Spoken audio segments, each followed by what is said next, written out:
Hebreus, capítulo 1, versículo 1 em diante. Vou compartilhar com os irmãos uma palavra simples, mas muito interessante e muito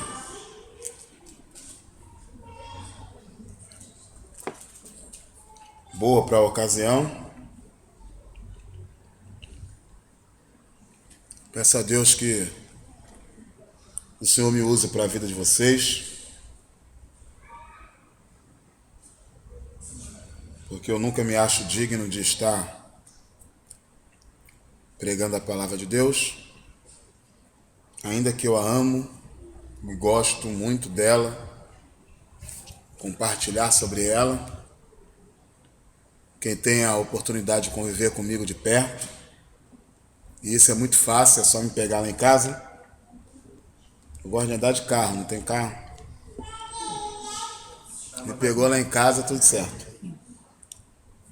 E se gostar de falar de Bíblia o dia todo, então tá bom para ficar comigo, porque eu não falo sobre outra coisa. Aí acontece qualquer coisa, eu dou um jeito de falar alguma coisa das Escrituras. Hebreus capítulo 1, versículo 1, está escrito assim: havendo Deus falado muitas vezes e de muitas maneiras aos pais pelos profetas, a nós falou-nos nesses últimos dias pelo Filho. Só até aí.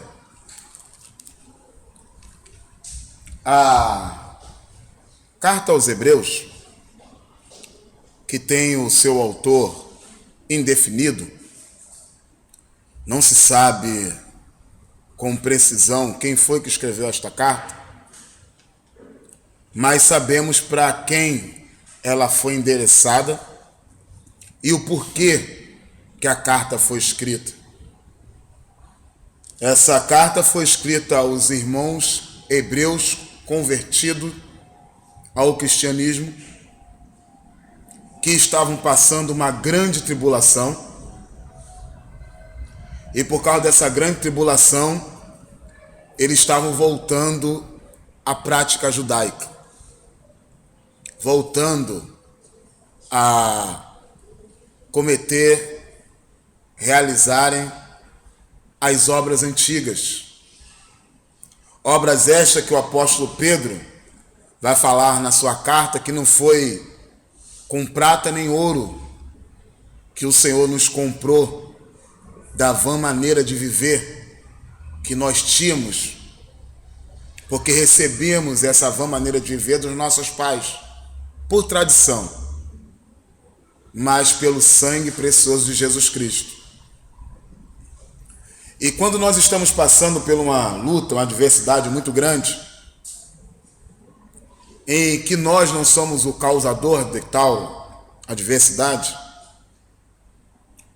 a tendência é que os nossos sentimentos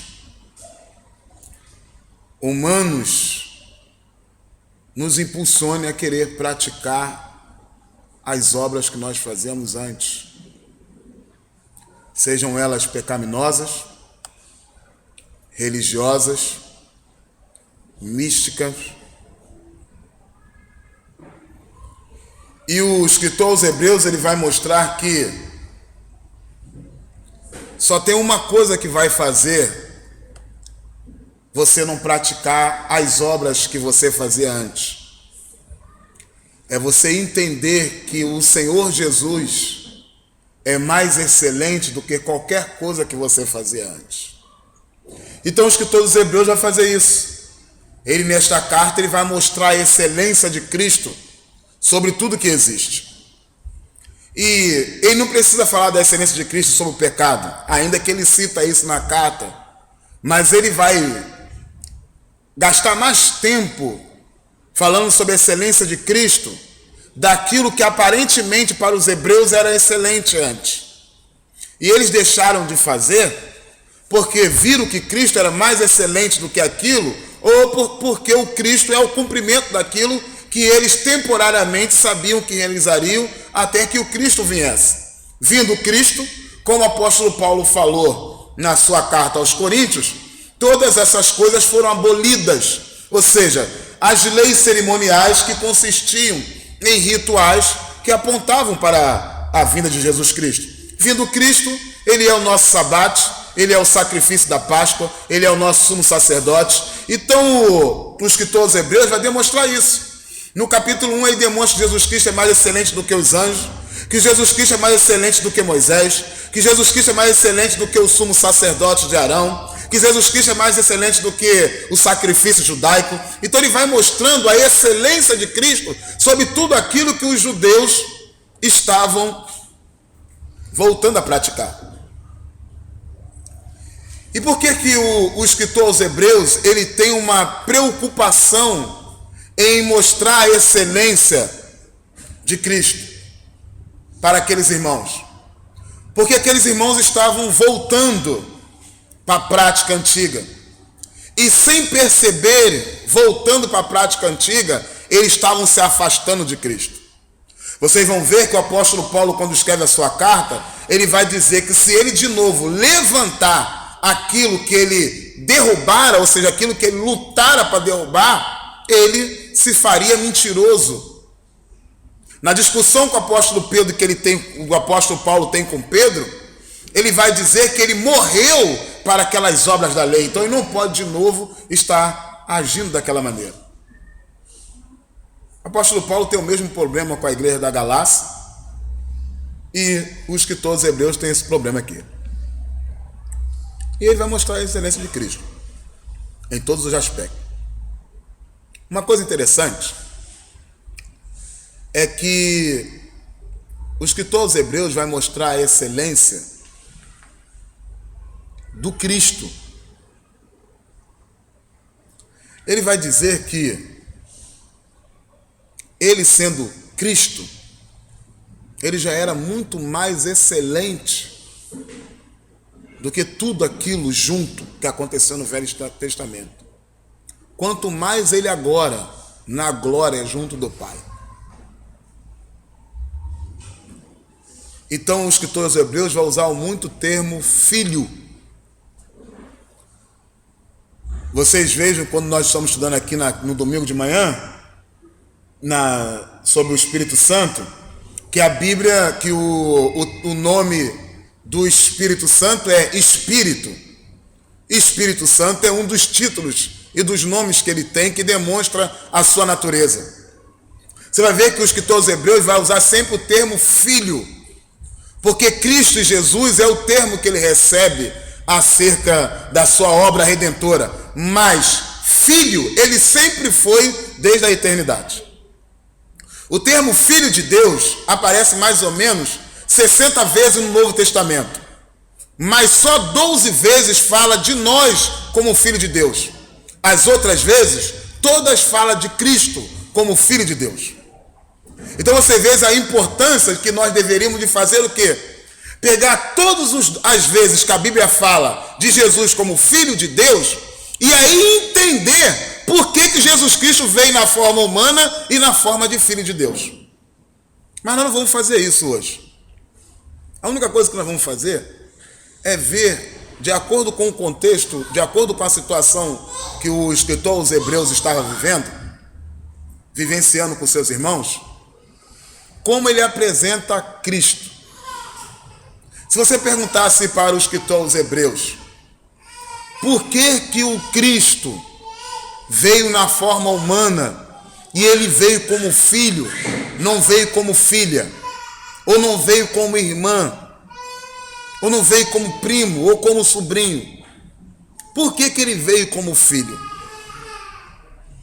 Se você pegar todas as vezes que a palavra de Deus se refere a Jesus como filho de Deus, você separar cada um desses textos e dentro do contexto pegar o entendimento dele, você vai saber por que Jesus Cristo veio na forma humana e como filho de Deus. Eu não vou fazer isso agora, eu só vou fazer isso na carta aos Hebreus. São 6 vezes que aparece. Aparece o termo filho de Deus para Jesus na carta aos Hebreus mais de 6 vezes. Mas são 6 temas acerca de Jesus como Filho de Deus. E dentro do tempo que nós tivermos, nós vamos tentar entender como o escritor aos Hebreus apresenta Jesus como Filho. É só uma leitura de uns textos e dá uma olhadinha e vocês vão ver que é interessante. A primeira coisa que vocês têm que entender é que o termo Filho unigênito, que significa teologicamente que Jesus Cristo tem a mesma natureza do Pai. Sem contradição nenhuma, toda vez que Jesus se apresentava dizendo que era Filho de Deus, os judeus se enfureciam e queriam matar Jesus. Em João capítulo 5, Jesus disse: por que vocês querem me matar? Por causa das obras que eu faço? Eles disseram: não é por causa das obras que você faz. É porque você está dizendo que é Filho de Deus e constitui a ti mesmo como Deus. Porque os judeus não aceitaram Jesus como Deus, mas eles sabiam que o Filho de Deus era Deus. Por isso que os judeus esperam o Messias até hoje. E eles verão o Messias. Mas como está escrito em Zacarias capítulo 12, versículo 10. Vai ser quando Cristo vier em glória com a sua igreja e com os santos anjos. Aí o Senhor vai derramar sobre eles, os judeus, o espírito de súplica e lamentação. E eles verão o primogênito, verão aqueles a que ele transpassaram e chorarão, como quem chora pelo primogênito, como quem chora pelo unigênito. E aí toda Israel será salva para a glória de Deus Pai, como está em Romanos capítulo 11. No entanto, eles continuam esperando o unigênito do Pai. Mas nós, pela graça de Deus, sabemos que esse ser humano já esteve aqui na terra, que entregou a sua vida por nossos pecados, morreu por crucificação, e ao terceiro dia ele ressuscitou. Mas por que ele veio na forma humana?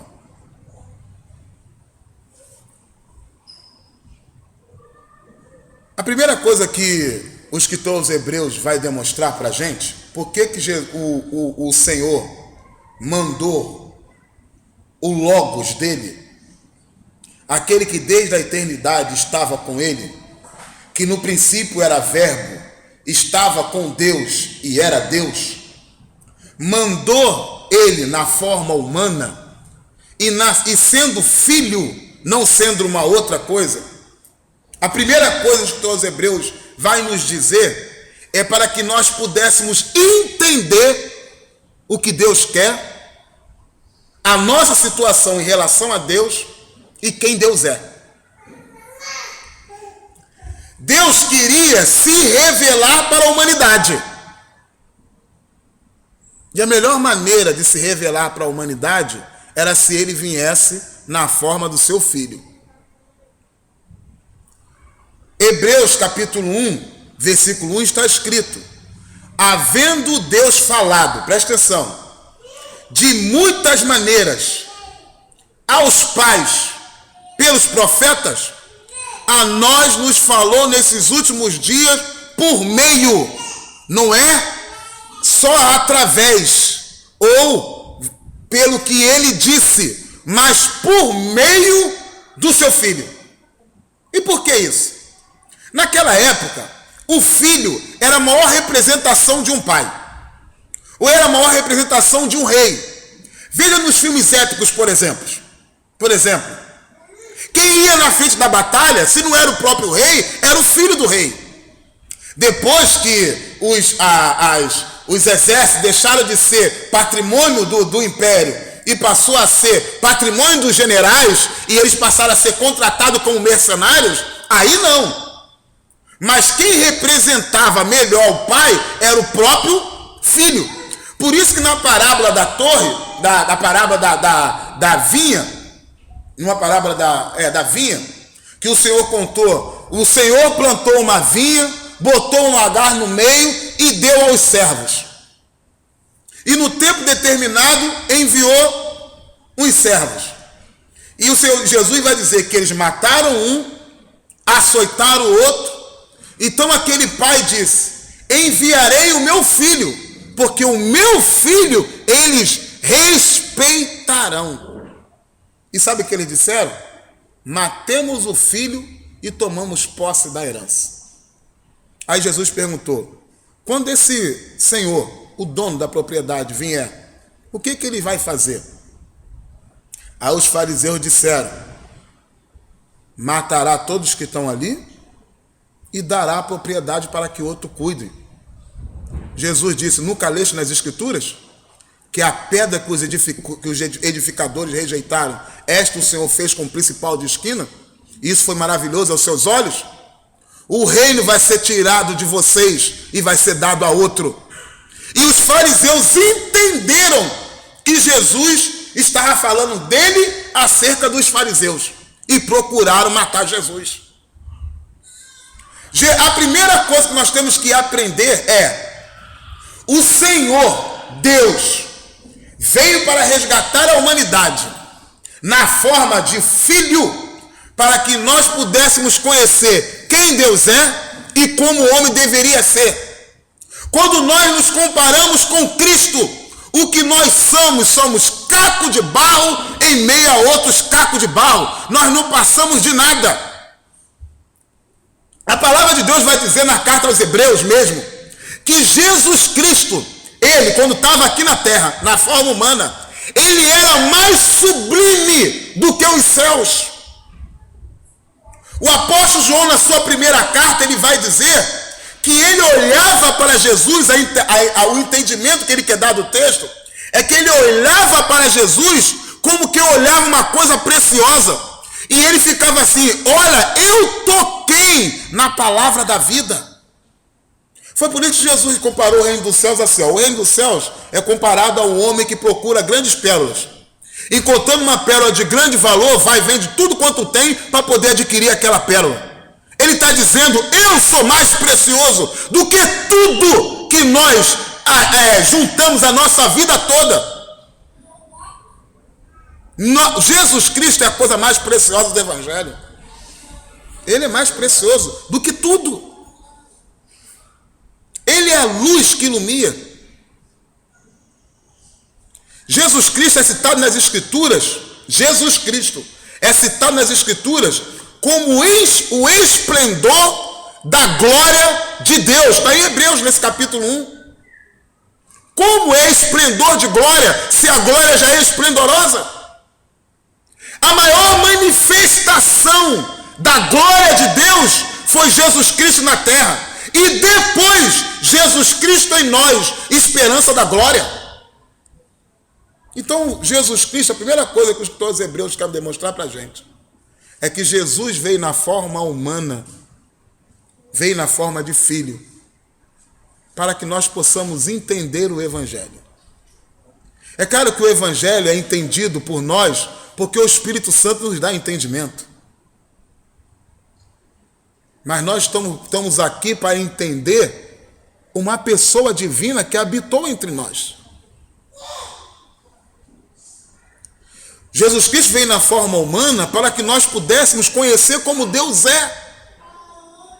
Filipe um dia perguntou para Jesus: Senhor, mostra-nos o Pai e isso nos basta. Jesus disse: rapaz, há quanto tempo estou convosco, você não tem visto o Pai? Não crês tu que eu estou no Pai e que o Pai está em mim? Creia pelo menos, porque nós fazemos as mesmas obras. Eu estou no Pai e o Pai está em mim. Não é só o Pai estava nele, ele também estava no Pai. Em João capítulo 3, versículo 15, 13, 14, 15, 16, você vai ver que antes de Jesus dizer que porque Deus amou o mundo de tal maneira que deu seu Filho unigênito para todo aquele que nele quer não pereça, mas tenha a vida eterna, tem um texto lá que é uma loucura. Ele disse para Nicodemo: se eu te falo de coisa terrena, vós nos creais, quanto mais vou falar de coisas celestiais. Ninguém jamais subiu ao céu, a não ser aquele que já desceu a falar o Filho do homem que está no céu. Como é que é isso? E ele dá esse mesmo entendimento para Filipe, João 14. Não crês tu que eu estou no Pai e que o Pai está em mim?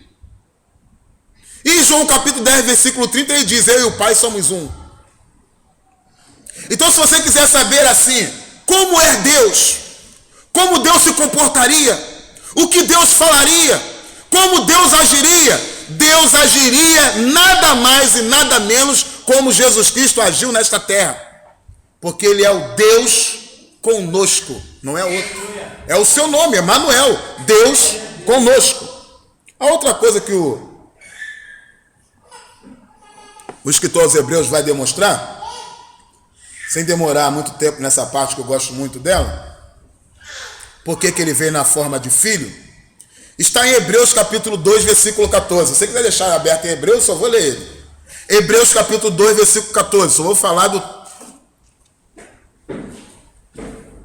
Está escrito: e visto como os filhos participam da carne e do sangue, também ele participou das mesmas coisas, para que pela morte aniquilasse o que tinha o império da morte. Queridos, deixa eu só aplicar com vocês aqui. Tem algumas versões que está aí, destruísse. Deixa eu só aplicar com vocês aqui. Jesus, quando veio aqui na terra, ele veio pagar o preço do resgate da humanidade, não foi para Satanás, foi para Deus. A exigência da morte de um inocente para pagamento do pecado foi Deus que estabeleceu. E foi ele mesmo que deu o anúncio disso quando criou o sacrifício levítico. Mas duas coisas o Senhor fez ao mesmo tempo quando esteve aqui. Ele pagou o preço da exigência da justiça e da santidade de Deus e aniquilou Satanás. Ele pegou a cédula que nos era contrária e cravou no madeiro e expôs publicamente os principados e potestades na cruz. Os expôs publicamente. O Senhor Jesus, ele vai dizer que quando o valente está na porta, chega o mais valente, entra na sua casa, saqueia a sua casa, amarra o valente, saqueia a sua casa e toma todos os seus bens. E os bens que Satanás tinha naquilo que ele achava que era o seu reino, eram as almas das pessoas cativas. Por isso que o Senhor nos transportou do império das trevas, nos colocando no reino do Filho do seu amor. Ele não foi pagar preço para Satanás, ele veio derrotar Satanás. Ele paga o preço para Deus, porque é exigência de Deus, porque é Deus que não suporta o pecado. Satanás, ele gosta de pecado. Satanás se amarra em pecado. Quanto mais gente pecar para Satanás é festa. Mas quanto mais há pecado no mundo, no meio do povo de Deus, isso é tristeza para Deus. Por isso que todo pecado cometido é contra Deus, não é contra ninguém. Você veja o que Davi fez. Ele adultera com Betseba, manda matar Urias, e na hora que ele vai pedir perdão, ele fala assim: Senhor, contra ti só eu pequei. Lembra do filho pródigo quando ele volta? Ele disse: Pai, pequei contra os céus e contra ti.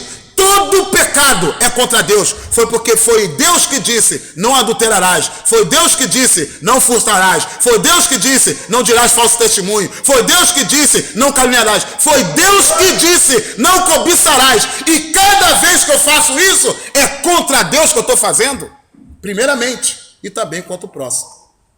Por isso que o Senhor Deus, ele disse: amarás, pois, o Senhor teu Deus de todo o seu coração, de toda a sua força e de todo o seu entendimento. E o segundo mandamento é semelhante a este: amarás o teu próximo como a ti mesmo. Sabe quem cumpre esse mandamento? Ninguém. Eu não vou nem perguntar para que ninguém caia aqui no erro de cometer pecado. Porque quem aqui teria coragem de dizer que ama a Deus de toda a sua força? Você não pode botar força em nenhum outro lugar, só para Deus, é toda a sua força. Quem aqui ama a Deus de todo o entendimento? E de toda a sua vontade? Veja como Deus é exigente. Veja o contexto que essa palavra foi escrita. E você vai ver que foi um homem que chegou para Jesus querendo justificar a si mesmo, dizendo: como eu faço para alcançar o reino dos céus? Jesus nunca disse que a gente seria como filho pródigo para poder alcançar o céu. Porque senão a salvação é pelas obras. E a salvação é pela graça.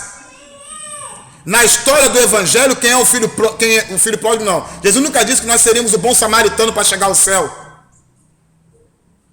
Na história do evangelho, nós somos filho pródigo, não somos bom samaritano. Na história do evangelho, nós somos filho pródigo, não somos bom samaritano.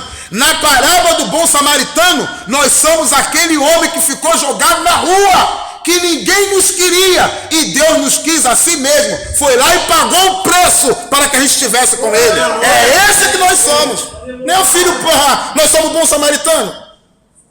Agora imagine, uma pessoa que uma vez recebe o benefício, se ela consegue não fazer benefício.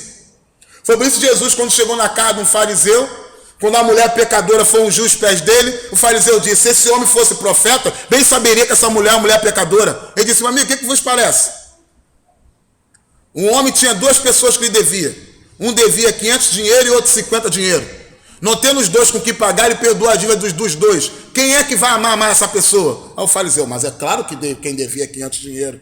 Ele falou: pois é, eu entrei na sua casa, você não me recebeu com ósculo santo, e essa mulher me beija aos pés. Você não ungiu a minha cabeça, essa mulher unge os meus pés com lágrimas e seca com cabelo. Por isso eu vos digo, seus muitos pecados são perdoados. E o fariseu se escandalizou. Não chamou Jesus como mestre para entrar na sua casa? Honra ele como mestre. A gente chama Jesus para entrar na nossa casa como mestre, não honra Jesus como mestre. Se Jesus é para entrar na nossa casa, ele tem que ser recebido com ósculo santo e com unção na cabeça. E o fariseu não entendeu isso. É porque eu não tenho tempo para poder explicar as verdades espirituais aplicadas no dia de hoje, nesse texto, que a mensagem não é ele, eu só estou citando. Então, irmãos, a segunda coisa que o escritor aos Hebreus vai dizer é que ele veio como filho para aniquilar o que tinha o império da morte. Ele também veio como filho na forma de carne e de sangue para participar das mesmas coisas que nós. E aí eu completo isso com Hebreus capítulo 5, versículo 8. Ainda que era filho, aprendeu a obediência por aquilo que padeceu. Jesus não era desobediente ao Pai e passou a ser obediente porque aprendeu a ser obediente.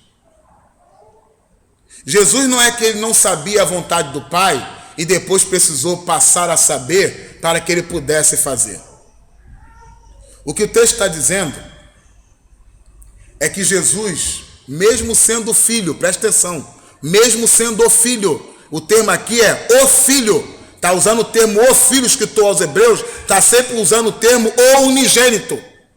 Mesmo sendo o filho, ele soube qual é o preço de ser obediente. É isso que o texto quer dizer. Por quê? Porque cada vez que a gente quer ser obediente a Deus, nós padecemos tribulação. Estou falando alguma mentira?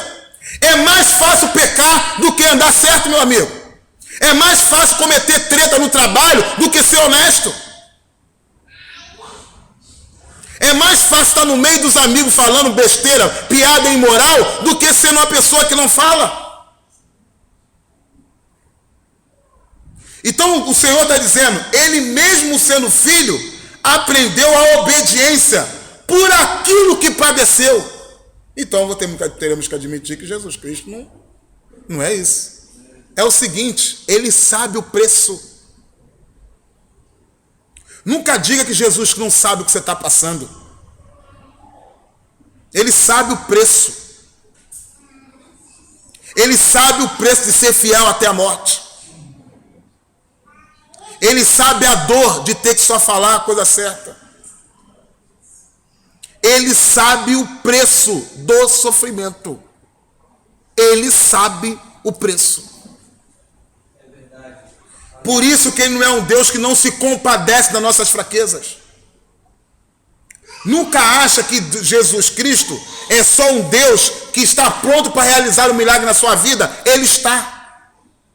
Mas eu já disse isso aqui uma vez e eu repito. Eu não quero um Deus transformador. Transformador que eu falo não é que transforma a minha vida, mas como se fosse um transformador de energia, um campo de força. Que eu aciono o botão e ele manda o raio com o meu milagre. Eu quero sentir Jesus na minha pele. Eu quero sentir ele comigo. Na hora que eu chorar, eu quero sentir que ele está ali. Eu quero sentir minha cabeça no seu colo. Eu quero sentir o afago dele. Por isso que a palavra de Deus diz que ele se compadece conosco. Enquanto o milagre não vem, ele está junto contigo no seu sofrimento. É isso que está dizendo. Se compadecer. Se compadecer é tomar a sua dor como se fosse dele e junto contigo viver o momento difícil. E não disse que ele se compadecia. Ele se compadece hoje, agora. É agora. Há momentos que nós sentimos que Deus está longe, mas isso é problema nosso. A gente até procura personagens bíblicos que viveram esse momento, estão registrados lá. Mas por que a gente não cita esse personagem bíblico que viveram momentos tão difíceis, ou igual àqueles que nós citamos, e disseram que sentia Deus com ele? Como Davi no Salmo 23, como Davi no Salmo 91, que não é Davi no Salmo 91, é Moisés, né? É Moisés. Como Moisés no Salmo 91.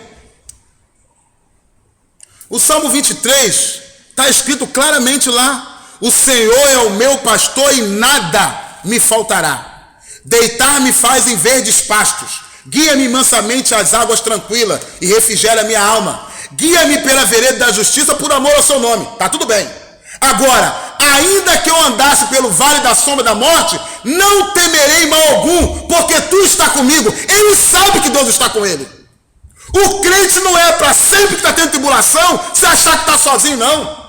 O crente que é um homem de fé, uma mulher de fé, tem momento na vida dele que ele está passando tribulação e ele sabe. Não porque é um jargão evangélico, não por força de expressão, mas ele sabe. Eu estou passando maior luta, mas eu estou sentindo que Deus está comigo. Aleluia. O Salmo 27 diz: o Senhor é minha luz, a minha salvação, a quem temerei? O Senhor é a força da minha vida, de quem me recearei? Quando meus inimigos, meus adversários cercaram contra mim para comer a minha carne, tropeçaram e caíram. Antes de tropeçar e cair, ele disse: o Senhor é minha luz e a minha salvação, a quem temerei? Deus estava com ele, os amigos dele cercaram ele, investiram para comer as carnes dele, mas na hora que foram na investida, tropeçaram e caíram. Até isso acontecer, ele sentia que Deus estava com ele. Sentir que Deus está comigo depois que ele explodiu o mundo e me deixou sozinho de pé, é mole, pô. Até o ímpio fala: Deus me abençoou. Até o ímpio fala: graças a Deus. Você quer ver uma coisa interessante? Pode ser até que a gente talvez faça isso por força de hábito, mas não deveria ser. Eu trabalhava num posto em Irajá, e aí vou almoçar, tinha um monte de gente lá, eu oro. Quero nem saber, pode estar quem for, eu oro. Eu oro em restaurante, eu oro, gosto de orar em qualquer lugar que eu vou comer. Posso até que eu esqueça. Fui almoçar um dia desse no shopping, eu oro. Tô nem aí, pô. Aí o que acontece? Tô lá almoçando lá no trabalho. Aí o irmão falou para ele, um rapaz que trabalhava lá, que era da empresa, e eu prestador de serviço, falou assim: ué, irmão, por que você ora toda vez que você vai comer? Eu falei. Aí eu fiquei: caramba, e a resposta? A resposta não pode ser teológica. A resposta teológica vem depois. Eu falei para ele assim: tu gosta de passar o Natal com a sua família, ceia? Aí ele falou: gosto. Aí antes de você comer a ceia de Natal, o que vocês fazem? Aí ele falou: a gente ora. Ele falou: por quê? Para agradecer a Deus. Não, só que para mim Deus não me dá comida só no Natal, Ele me dá comida todo dia. Aí ele saiu. Entendeu isso? Nós temos que sentir Deus todo dia. Há momentos que a gente sente que Deus, nós estamos sozinhos. Mas sempre tem algum problema. Sempre não. Tem algum problema. Há momentos, você vai ver homens santos de Deus que eles se sentiam sozinhos. Tem 3 casos na Bíblia de homens de Deus que perdem a morte. E eram crentes, eram santos. Agora, todos eles passaram a tribulação e sentiam que Deus estava com ele. Todos eles passaram por tribulação e também sentiram que Deus estava com ele. Se você andar pelo vale da sombra da morte, não tema. Deus está contigo. Ele sabe o que é passar por isso. Foi por isso que o escritor aos Hebreus escreve isso na carta aos Hebreus, porque os irmãos estavam passando tribulação, e quando nós estamos passando uma tribulação tão grande, nós temos uma tendência de achar que nós estamos sozinhos. E se nós estamos sozinhos, meu irmão, então tem que resolver sozinho, ou não é? Entendeu? Porque muitas vezes a nossa natureza, ou Satanás quer dar a sensação para a gente que nós estamos sozinhos. Porque se eu estou sozinho, eu só tenho que resolver sozinho, eu estou sozinho. Então qual foi a atitude dos irmãos hebreus? Começaram a caminhar de volta para o costume judaico. É incrível, não sei se isso é com todo mundo, mas é incrível como Satanás quer colocar no nosso coração vontade de pecar quando a gente está triste. O diabo que é diabo, esse diabo. É incrível como às vezes ele quer fazer a gente tomar as rédeas do nosso próprio braço quando as coisas saem do nosso controle.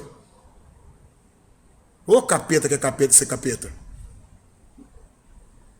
E nós temos sempre que ficar com a nossa mente focada em Cristo. Foi por isso que Jesus disse para Pedro: Pedro, orai e vigiai. Porque muitas vezes você pode ser uma pessoa de espírito pronto, mas a sua carne continua fraca.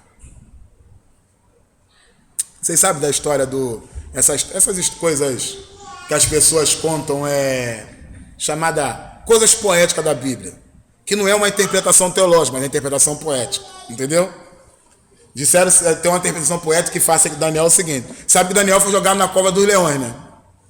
Aí Daniel foi jogado na cova dos leões, aí no outro dia os leões comeram a carne de Daniel? Não, por quê? Aí tem uma interpretação poética, não é interpretação teológica, interpretação poética. É porque o leão não come carne temperada. E a carne de Daniel era temperada na oração. Ai, se eu tivesse a minha carne temperada na oração como tem Daniel. Não tinha leão que me derrodasse que iria tragar um dia a minha vida. O leão pode andar ao meu derredor, ao derredor da gente, uma carne temperada na oração, ele vai só ficar ao derredor. Não vai passar dali. Não vai passar dali. Um dia desse eu estava falando com Deus, eu falei: ai, se eu orasse como eu leio a Bíblia. Nós devemos orar mais, irmãos. Orar mais, orar mais, orar mais. É verdade. Quando você se acha sozinho, a primeira coisa que você faz é perder a identidade como filho de Deus. Você não quer mais orar, então você para de falar com o Pai. Você não tem paciência para ouvir palavra, quer ficar em casa, então você não ouve mais o Pai falar. Você não quer ler a Bíblia, que é o princípio para ouvir o Pai falar.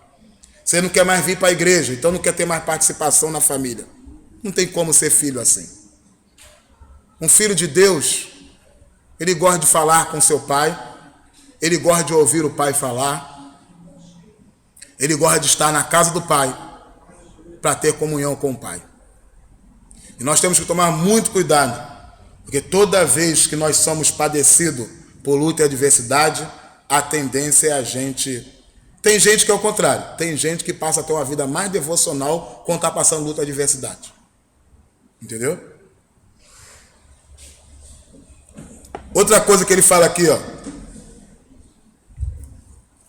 Por que ele veio na forma humana? Porque nós estamos sendo assistidos por um grande sumo sacerdote. Porque a lei, Hebreus capítulo 7, versículo 28. Porque a lei constituiu o sumo sacerdote a homens fracos, mas a palavra do juramento que veio depois da lei constituiu o Filho perfeito para sempre. Nós não temos um sumo sacerdote fraco e nenhum sacrifício que for oferecido fraco. Nós temos um sumo sacerdote um sumo sacerdote perfeito, que ofereceu um sacrifício perfeito. Você sabia que a salvação... Vou falar isso, é só uma piada. Você sabia que a salvação é unicamente pelas obras? De Jesus. Para nós é pela graça. E quantas obras são necessárias para uma pessoa ser salva? Uma só. É o que o escritor aos Hebreus fala. Foi um ato apenas. Comprou toda a humanidade padecida. O que acontece, irmão, quer dizer a vocês, é que graça é muito mais do que favor imerecido. Não existe nada se não for pela graça de Deus. Tudo é pela graça. No momento que o Senhor apareceu para Adão e disse ali, Adão, onde estás? Foi pela graça que ele fez isso. É a graça de Deus. A graça de Deus é mais importante do que tudo, porque sem a graça de Deus nada existiria. Então é pela graça de Deus que nós somos o que somos. Se não fosse a graça de Deus, há muito tempo nós já teríamos sido destruídos. O Senhor, no mínimo, nos teria tratado como Sodoma ou como Gomorra. E lembra, a palavra de Deus diz que aquele juízo ficou para exemplos para as nações. Por que Jesus veio na forma humana, como filho? O escritor aos Hebreus, estou só falando os termos que aparece o termo filho na carta aos Hebreus. Ele vai, para nos demonstrar a trágica consequência daqueles que viram as costas para Deus. Hebreus capítulo 10, versículo 28 e 29. Olha o que a palavra de Deus diz. Quebrando alguém a lei de Moisés, morria sem misericórdia, só pela palavra de 2 ou 3 testemunhas. De quanto maior castigo cuidará a vós, será julgado merecedor aquele que pisar o Filho de Deus e tiver por profano o sangue da aliança com que foi santificado, e fizer agravo ao Espírito da graça. Esse agravo ao Espírito da graça é um dos pecados contra o Espírito Santo, nós vamos estudar ele domingo. O escritor dessa carta afirma que a salvação através da entrega de um filho, ela é tão grande, tão séria, que se a gente virar as costas para isso, na lei de Moisés, alguém virava as costas para a lei, e pela boca de 2 testemunhas era morto. Os escritores dizendo assim, quanto mais você acha, merece mais uma pessoa que tornar por profano o sangue da aliança. E nesse caso aqui, de acordo com o contexto do livro, é você voltar às práticas antigas. Imagine, querido, uma pessoa, como eu já vi casos muito raros, mas infelizmente existe, de uma pessoa que aceitou Jesus como Senhor e Salvador da sua vida, viveu no Evangelho, até exerceu por um tempo o ministério, e saiu do Evangelho para voltar para o catolicismo ou voltar para o candomblé, para a macumba. Gente, isso é tornar profano o sangue da aliança. Mas isso está escrachado. Imagine a gente quando voltamos de novo para os ritos antigos. Colocamos dentro da casa do Senhor coisas que é do mundo.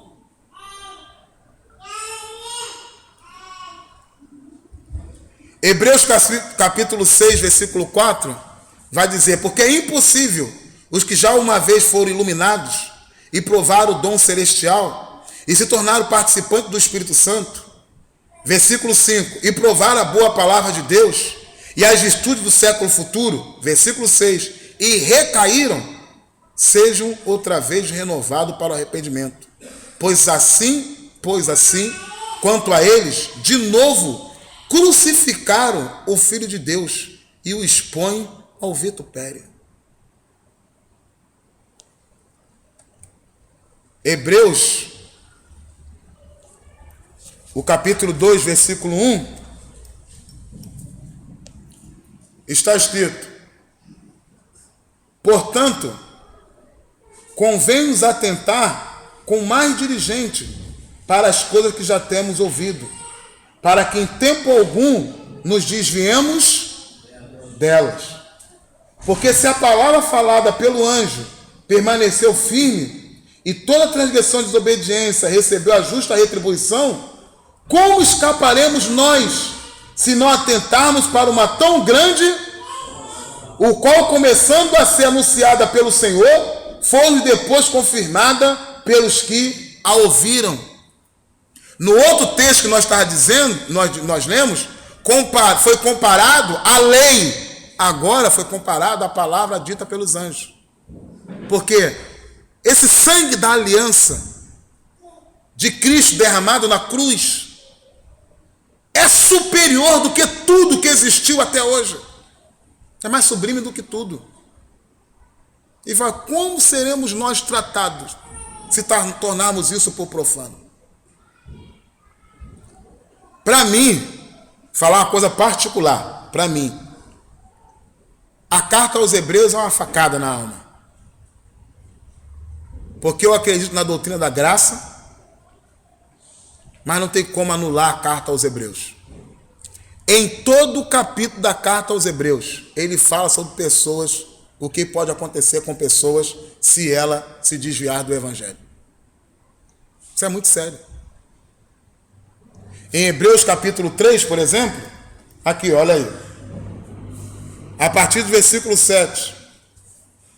Portanto, como diz o Espírito Santo, se hoje ouvir a sua voz, não endureçais o vosso coração, como na provação no dia da tentação no deserto. Então não está falando do ímpio, porque quem estava na provação no dia da tentação no deserto eram os judeus. E essa carta aqui não foi escrita para ímpio, foi escrita para os cristãos hebreus, que estavam voltando para a carta, para a prática judaica.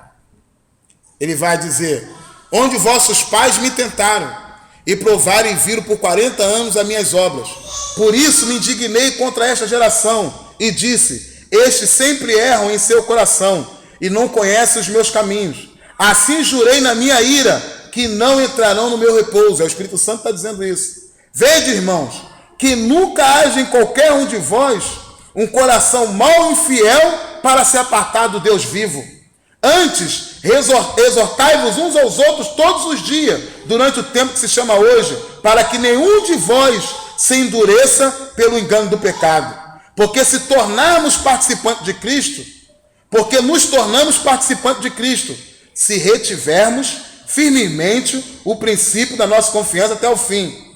E quanto hoje diz, aí ele fala de novo: se hoje ouvirdes a minha voz, não endureçais o vosso coração. Às vezes, nós nos tornamos muito duros para ouvir a repreensão de um irmão, porque às vezes é um irmão igual a gente. E às vezes o irmão cheio de amor e tremor no coração fala: Luiz, que isso, Luiz?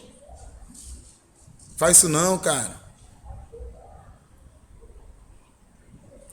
Eu gosto uma das coisas que eu gosto dos puritanos é isso, que eles tinham isso com eles. Se for mesmo sendo uma criança, exortando na palavra, eles atendiam. Era difícil exortar ele na palavra, porque eles conheciam, então vinha um debate. Mas eles sempre colocavam no coração e refletiam.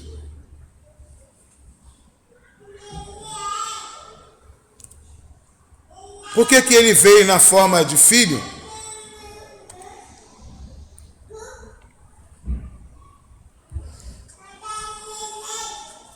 Porque ele recebeu esse título por direito. Jesus é chamado de filho por direito, por ser eterno, por ser unigênito. Hebreus capítulo 1, versículo 5, está escrito lá: porque qual dos anjos disse jamais: tu és o meu filho, e hoje eu te gerei. E outra vez, eu lhe serei por pai, e ele me será por filho. Em Lucas capítulo 3, versículo 21 e o 22 está escrito: e aconteceu que todo o povo se batizava, sendo batizado também Jesus, orando ele, o céu se abriu, e o Espírito Santo desceu sobre ele em forma corpórea de pomba, e ouviu-se uma voz do céu que dizia: tu és meu filho amado, em ti me comprazo. Aleluia. Jesus recebe esse título por direito, por ser eterno, mas a nós também é outorgado esse direito pelo preço pago. Veja como é grandemente esta salvação. Só um é filho de Deus por eterna geração, e nós pelo preço que foi pago. Por isso que 1 João capítulo 3, versículo 1, o apóstolo João vai dizer, ele diz assim: vede, irmãos, quão grande amor nos tem concedido o Pai, que fôssemos chamados filhos de Deus. Não era para ser chamado. Nós não temos esse direito. Só quem tem esse direito é o filho. A não ser se o filho também quer que nós tenhamos esse direito. Foi por isso que João 17, Jesus disse: Pai, aonde eu estiver, eu quero que eles estejam também.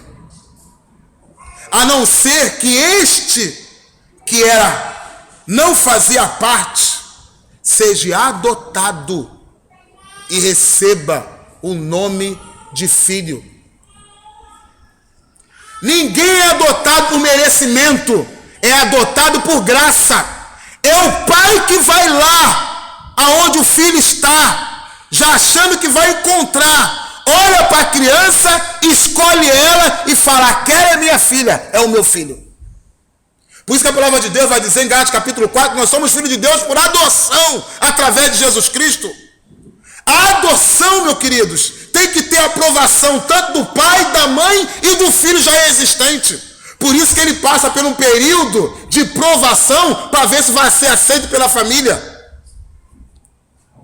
E o filho quer que nós sejamos seus irmãos. É só você ver em Hebreus capítulo 2, ele está dizendo: por cuja causa não se envergonha de nos chamar de irmão. Se alguém chegar para Jesus e falar assim: seus irmãos, eles, como ele pode ser seus irmãos? Ainda não foram nem transformados, cometem pecado. Ele está lá como sumo sacerdote, intercedendo por nós, dizendo: Pai, são meus irmãos, seu filho, e eu paguei o preço pela vida deles. Ele não tem vergonha de nos chamar de irmão, não, meu querido. Nós podemos até ter vergonha de chamar algumas pessoas na igreja de irmão, mas Jesus não tem vergonha. Ele se orgulha de nos chamar de irmão. Ele tem orgulho. Veja em Hebreus capítulo 2.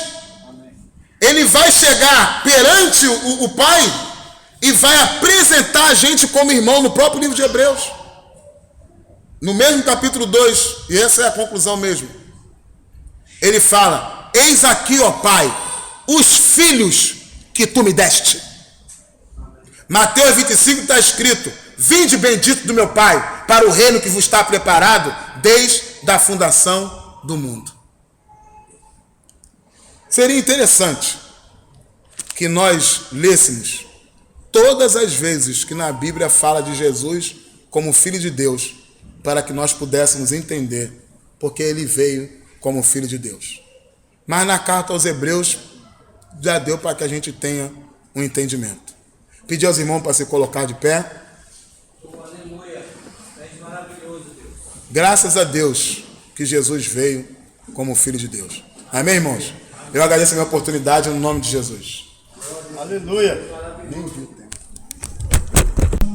Para a glória do Senhor. Aleluia. Diz assim a palavra do Senhor. 1 Coríntios, capítulo 11, verso 23. Porque eu recebi do Senhor o que também vos ensinei, que o Senhor Jesus, na noite em que foi traído, tomou o pão, e tendo dado graça, o pão da vida descido do céu, da paz, saúde e vigor, o pão celeste mandado por Deus, é Cristo Salvador, o Redentor, quem tem tratado do pecador, o mal sanar. Se alguns pedir, tô buscando a luz, depressa venha paz lhe dar. Não tá demais, amoroso Jesus, ó vem me confortar. Acordo santo pra quem tem a luz, de se lembrar do seu Senhor, é só falar do amor de Jesus, o grande Redentor. Teu jogo é doce, meu Senhor, teu fardo é leve que amor.